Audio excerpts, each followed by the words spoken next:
coverage with Kraft and Kelly. He's Tyler Kraft. I'm Nick Kelly, and we are outside the Mizzou Athletic Training Complex right now, where the Tigers are getting ready for their game against Eastern Michigan on Saturday. They just came off a loss against West Virginia this past Saturday, 26-11 in Morgantown. And Tyler, what were your overall thoughts on that game? Yeah, disappointing start to your Labor Day weekend if you're a Mizzou fan. Overall takeaways, the offense still wasn't able to get in the end zone, much like last season, even though they moved the ball much more successfully, about 462 yards of total offense. But Josh Heupel ran into the same issues that the Tigers ran into last season, and the fact that they couldn't put in the other team's end zone. It's tough to win games when you don't score any points.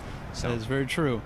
And even though it wasn't as surprising offensively, just because we knew there would be some growing pains, defensively I was very surprised just by the fact that their defensive line did not get the usual pressure we were used to seeing from them. And granted, they were facing a good West Virginia offensive line, but at the same time, Charles Harris, who is arguably the best player on the team, he did not get any sacks in this game, and he got to face a backup left tackle for most of the game.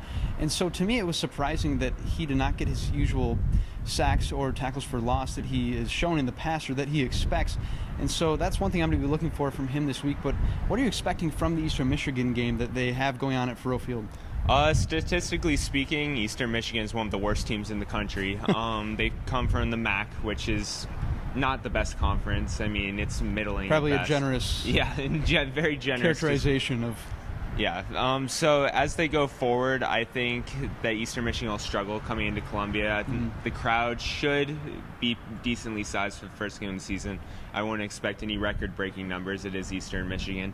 But Mizzou's defensive line, I believe, will come out with a vengeance in this one. So they'll be getting, I think, upwards of 5 sacks. That may seem a little bit much, but they have something to prove now. They came in, they've underwhelmed everybody vastly in Morgantown. So going into the Eastern Michigan game, I'd expect to see them coming out and playing very strong. Right, it's going to be tough for Eastern Michigan not only to face an SEC opponent, but this is a very hungry, unsatisfied opponent that wants to get a win, their first of the season. So coming to Faurot here is going to be tough for Eastern Michigan, because just talking to people on campus too, people are excited for this game. Yeah. If this were later in the season, we might not see the same excitement just because it's a lesser opponent like Eastern Michigan.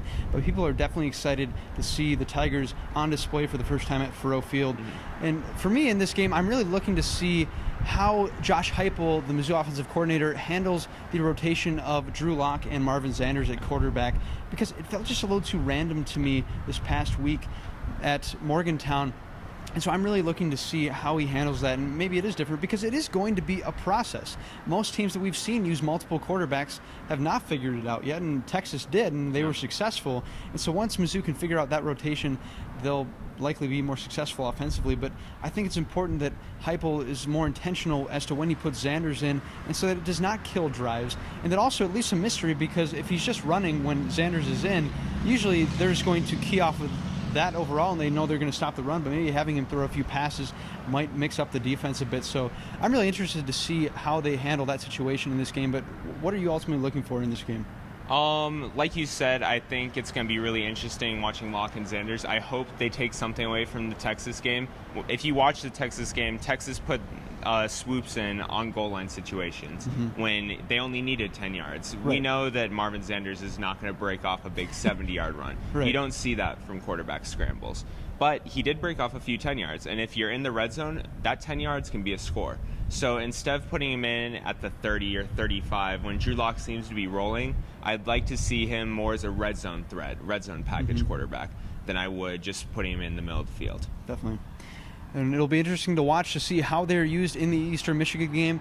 But for the coverage of that, make sure to follow us on Twitter at NickKelly51 and at Tyler_K42. From the Matsy, I'm Nick Kelly alongside Tyler Kraft. Until next time.